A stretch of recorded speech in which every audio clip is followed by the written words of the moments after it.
Ano to?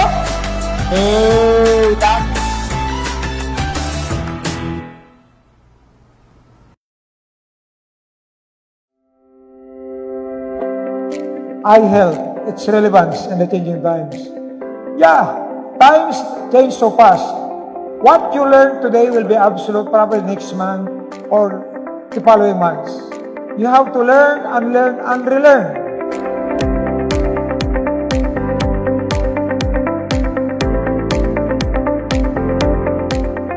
Good morning, everybody. Welcome to our Mindanao Regional Conference of the Optometric Association of the Philippines. Our theme for this conference is eye health, its relevance in the changing times. Welcome to our conference. This is Dr. Alvi de Guzman greeting you good morning and welcome.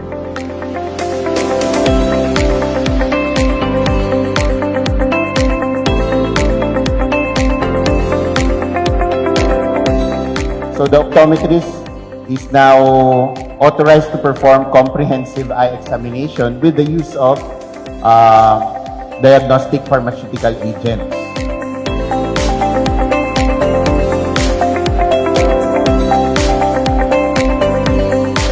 Welcome to the Mindanao Regional Conference.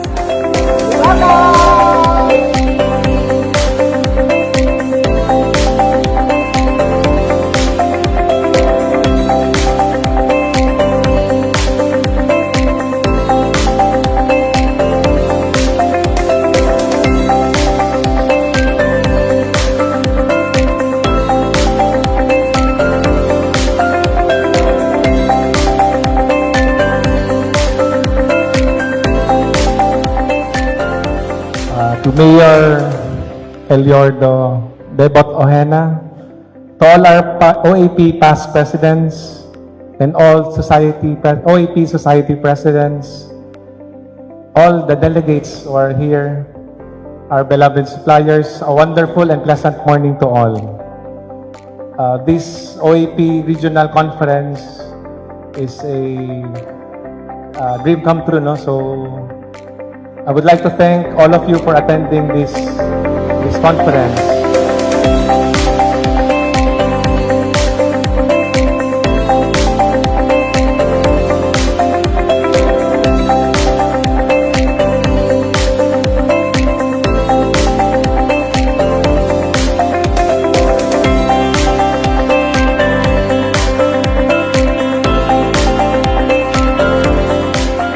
These changes can be destabilizing.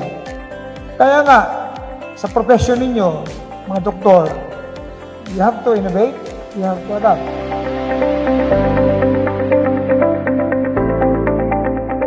Mabuhay ang OAP Regional Conference here at Coronadal City, Mabuhay ang OAP!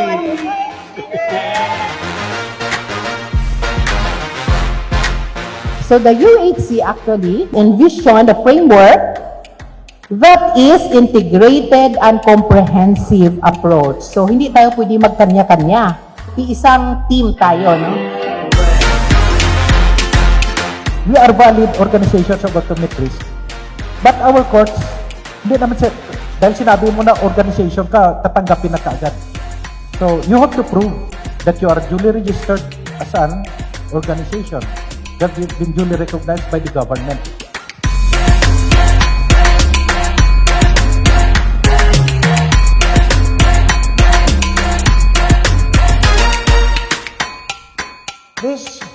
The digital age created uncertainties, but also opportunities and challenges. If we are only proactive and we know to foresee the future.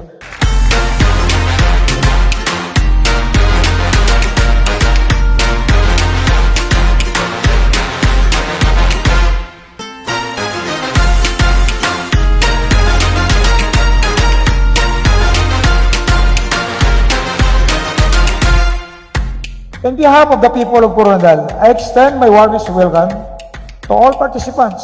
May this conference be both productive and inspiring as we work together to meet the eye health needs of our time.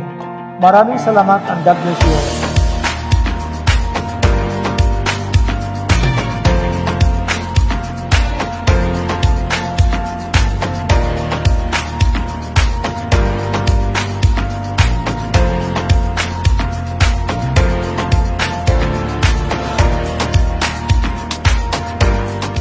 profession mo ba is just a livelihood or is it just a job to you?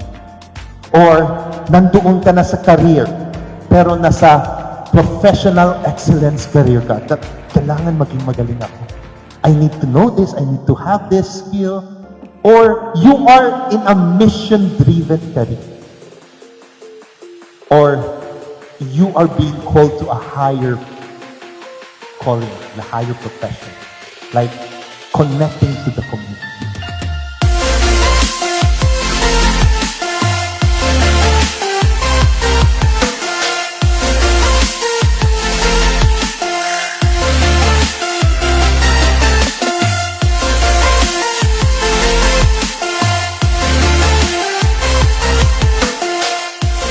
So to the society, to the association, Athletic Association of the Philippines, just continue your unity, that's the essence of it all. Sila magsama-sama lang, enjoy with each other, and move forward for a better healthcare.